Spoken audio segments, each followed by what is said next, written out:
Iran के straight of Hormuz में जो इजराइल और अमेरिका के खास तौर पर शिप है और उनके समर्थक देशों के शिप हैं, उनके ब्लॉकेड के बाद अमेरिका ने ऐलान किया था कि भैया हम भी ब्लॉकेड करेंगे। वो खबर हमने आपको दिखाई, लेकिन 24 घंटे के भीतर चीन ने, जी हां, आगे आकर पहली बार यह देखने को मिला इस पूरे संघर्ष में जो जनवरी से शुरू हुआ था, तनाव और तनाव जो युद्ध में तब्दील हुआ, चीन ने पहली दफा फ्रंट फुट पर आकर अमेरिका को चुनौती दे डाली।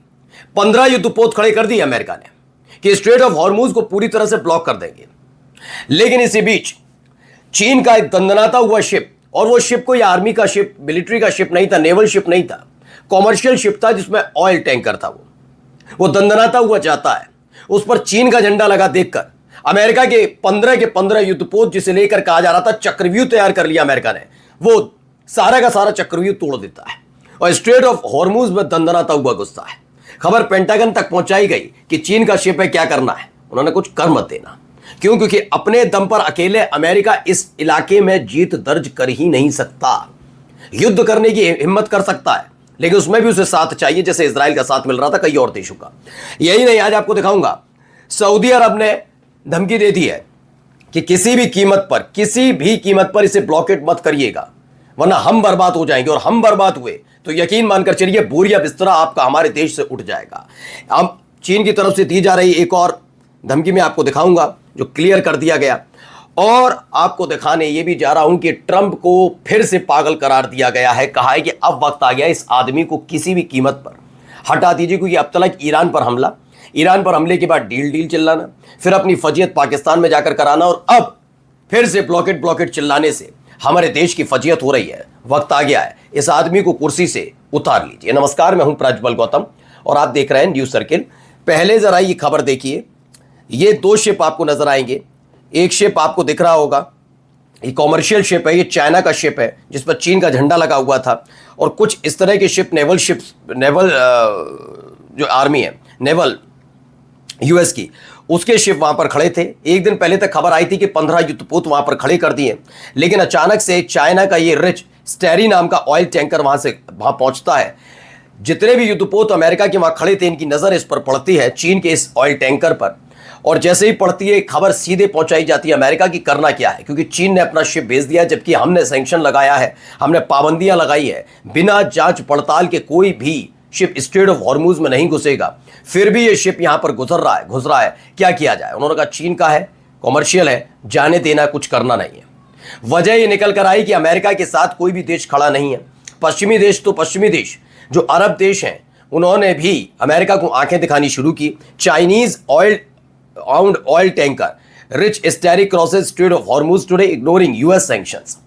अमेरिका की पाबंदियों को दरकिनार करते हुए दंदनाता हुआ घुसता है शिप, और यह खबर भी निकलकर सामने आई। सऊदी अरब नहीं चाहता अमेरिकी ब्लॉकेड। क्या है खबर? यह वॉल स्ट्रीट जर्नल की खबर है, जिसके मुताबिक सऊदी अरब ट्रंप से कह रहा है कि ईरान की खाड़ी में तेल की सप्लाई बनाए रखने वाले अकेले रास्ते को बंद करने से पहले वो ब्लॉकेड हटा लें। खबर है कि सऊदी अरब प्राइवेट तौर पर वॉशिंगटन पर हॉर्मूज ब्लॉकेड हटाने और बातचीत पर लौटने का दबाव बना रहा है।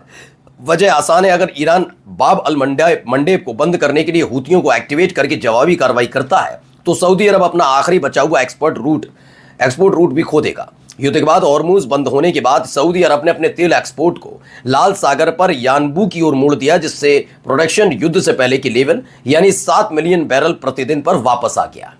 यानी कि ये सारी चीजें ठीक ठाक रहीं। हमला हुआ, पहले डाउन हो गए थे, फिर इन्होंने ये लाल सागर का इस्तेमाल किया और हूतियों से इस बात का वादा लिया कि किसी भी तरह का कोई हमला इनके यानी सऊदी अरब के जहाज़ों पर नहीं होगा।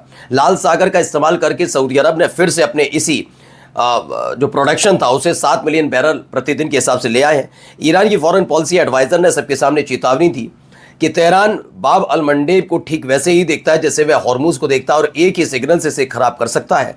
सऊदी एनर्जी अधिकारियों ने वॉल स्ट्रीट जर्नल को बताया कि उन्होंने हूतियों से वादा लिया है कि वो बाब अल मंडेब के रास्ते सऊदी जहाज़ों पर हमला नहीं करेंगे, लेकिन रियाद ने वॉशिंगटन को चेतावनी दी कि स्थिति फ्लूइड है और अगर ईरान और जोर देता है तो हूती और बढ़ सकते हैं।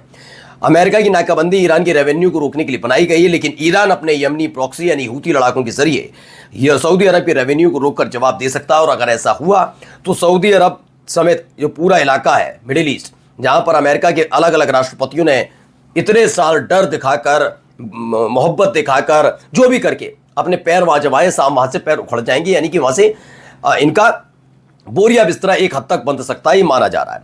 अब देखिए खबर भी निकल कर आई, चीन ने कहा हमारे मामले में दखल नहीं, ईरान संग खुलकर आया चीन, ट्रंप को दे दी वार्निंग। क्या वार्निंग? अमेरिका और ईरान के बीच बढ़ते तनाव के बीच अब चीन खुलकर ईरान के समर्थन में आ गया। अमेरिकी राष्ट्रपति डोनाल्ड ट्रंप द्वारा हॉर्मुज स्ट्रेट पर नाकाबंदी के ऐलान के बाद चीन ने सख्त रुख अपनाते हुए कहा कि वह अपने हितों से पीछे नहीं हटेगा।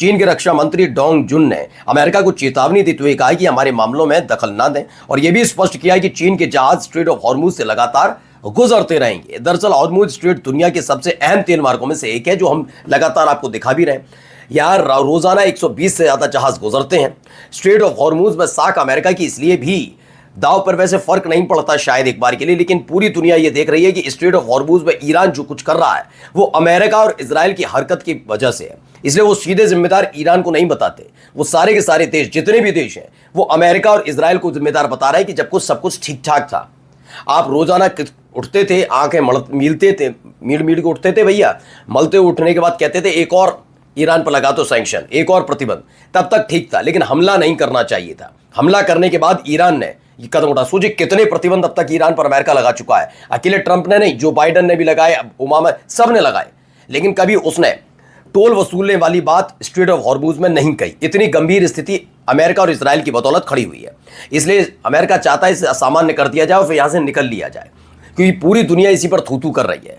अब जिस डाल पर बैठे हैं उसी को काटना है यहाँ पर, और या अब यहां शुरू होगी लड़ाई। क्या है देखिए, पूरा इलाका पहले आप समझिए क्या है। पर्शियन गल्फ है, यहाँ अरेबियन सी है, और ये यूएई का ऊपरी वाला जो इलाका है जहां पर बहरीन भी स्थित है, उसे स्ट्रेट ऑफ हॉर्मुज कहा जाता है। एक तरफ ईरान है और दूसरी तरफ ये अरब देश बाकी के हैं, जिसमें सऊदी अरब है, यूएई है, ओमान है, कतर है, बहरीन है, ये सब आते हैं। अब ऐसे में है कि यूएस नेवी ने स्ट्रेट ऑफ हॉर्मुज का ब्लॉकेड शुरू कर दिया। अब जो भी जहाज हॉर्मुज से गुजरने की कोशिश करेगा उसे रोककर जांच की जाएगी। ट्रंप ने कल कहा था कि जो जहाज ईरान को गैर कानूनी टोल देंगे उन्हें सुरक्षित रास्ता नहीं दिया जाएगा। नाकेबंदी का मकसद ईरान की तेल बिक्री को रोकना है, लेकिन चीन ने इस नाकेबंदी को न केवल तोड़ा बल्कि पूरी दुनिया को बताया कि अब अमेरिका की दादागिरी खत्म होने की कगार पर है।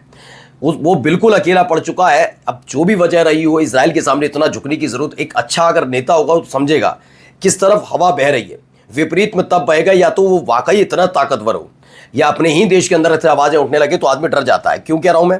क्योंकि देखिए ये जॉन ब्रेनन है, CIA के पूर्व प्रमुख हैं। इन्होंने कहा ये व्यक्ति यानी डोनाल्ड ट्रंप साफ तौर पर मानसिक रूप से अस्थिर है। न केवल अस्थिर कहा बल्कि ये भी कह दिया, ये कौन है? पूर्व राष्ट्रपति बराक ओबामा के कार्यकाल के दौरान CIA यानी सेंट्रल इंटेलिजेंस एजेंसी, खुफिया एजेंसी अमेरिका की, उसके प्रमुख रहे जॉन ब्रेनन ने मौजूदा राष्ट्रपति डोनाल्ड ट्रंप को हटाने की मांग का समर्थन किया। उन्होंने कहा कि अमेरिकी संविधान का 25वां संशोधन विशेष रूप से ट्रंप जैसे लोगों को ध्यान में रखकर ही तैयार किया गया था, जिसके तहत अमेरिका के राष्ट्रपतियों को हटाया जा सकता है, और इसीलिए इसको पहले ही फुर्सत में इस्तेमाल होना चाहिए।